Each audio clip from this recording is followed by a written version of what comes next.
छत्रपती संभाजीनगरमध्ये अतिवृष्टीमुळे मोसंबी फळबागांना मोठा फटका। पिंपरी राजा गावात अतिवृष्टीमुळे मोसंबी फळबागांचं नुकसान, शेतकऱ्यांनी बागा काढून टाकल्या। अतिवृष्टीमुळे छत्रपती संभाजीनगरमध्ये मोसंबी फळबागांना मोठा फटका। पिंपरी राजा गावामध्ये मोसंबी फळबागांचं नुकसान झाल्यामुळे शेतकऱ्यांकडून संपूर्ण बागा काढून टाकायला सुरुवात। विदर्भातील प्रसिद्ध संत्री मोसंबीवर फळगळीचं संकट, संत्रा मोसंबीचं 200 कोटींच्या वर नुकसान, शेतकऱ्यांचं हेक्टरी 6 ते 7 लाख रुपयांचं नुकसान, शेतकरी हवालदिल। बीडच्या पाटोदा तालुक्यामधल्या पारगाव, घुमरा आणि परिसरामध्ये शेकडो हेक्टर शेती पिकांचं नुकसान, सोयाबीन, उडीद, मूग, कपाशीसह इतर पिकं करपली तर ऊस उखडून पडला। अहिल्यानगर जिल्ह्यामध्ये मुसळधार पावसामुळे फूल शेतीचं नुकसान, ऐन दसऱ्याच्या तोंडावर फूल उत्पादक शेतकऱ्यांच्या पुढे संकट, शेतकऱ्यांच्या हातातोंडाशी आलेला घास पावसानं हिरावून घेतला। बीडच्या परळीमध्ये अतिवृष्टीच्या पावसामुळे कांदा पिकांचं मोठं नुकसान, शेतकरी हवालदिल। तत्काळ पंचनामे करून योग्य तो मोबदला देण्याची मागणी।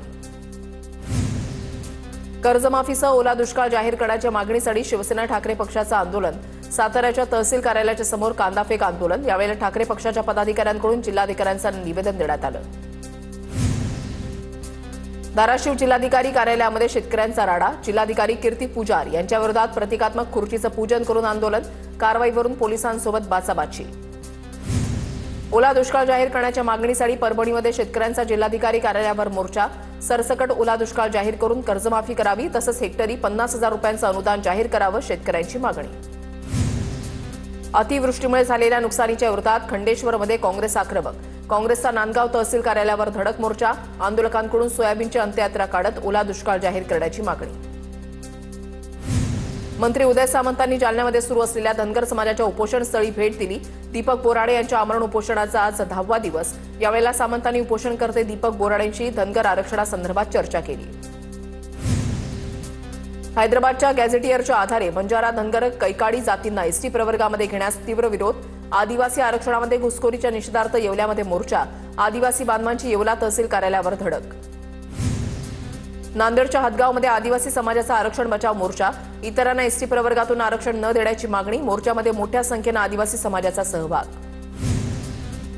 नंदुरबार जिल्हाधिकारी कार्यालयावरील दगडफेकीनंतर पोलिसांकडून युद्धपातळीवर आंदोलकांची धरपकड, आतापर्यंत 150हून अधिक आंदोलकांना पकडलं असून 140 आंदोलकांना 29 सप्टेंबरपर्यंत पोलीस कोठडी देण्यात आली आहे।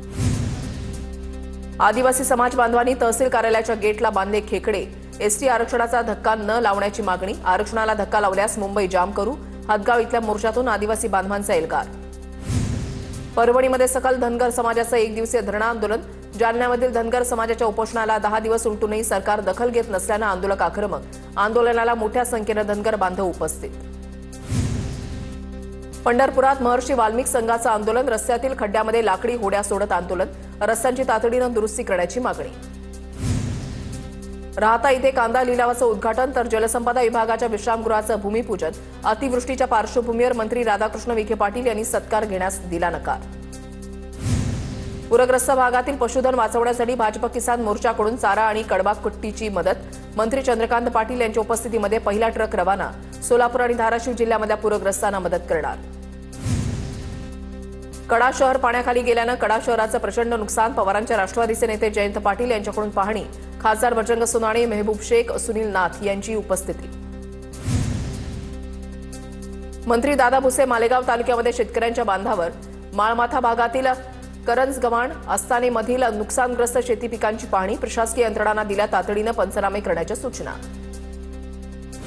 जळगावच्या सराफा बाजारामध्ये चांदीच्या दरामध्ये मोठी वाढ, गेल्या 24 तासामध्ये चांदीच्या दरामध्ये तब्बल 3,500 रुपयांची वाढ, चांदीचे दर जीएसटीसह 1,42,000 रुपयांवर पोहोचले।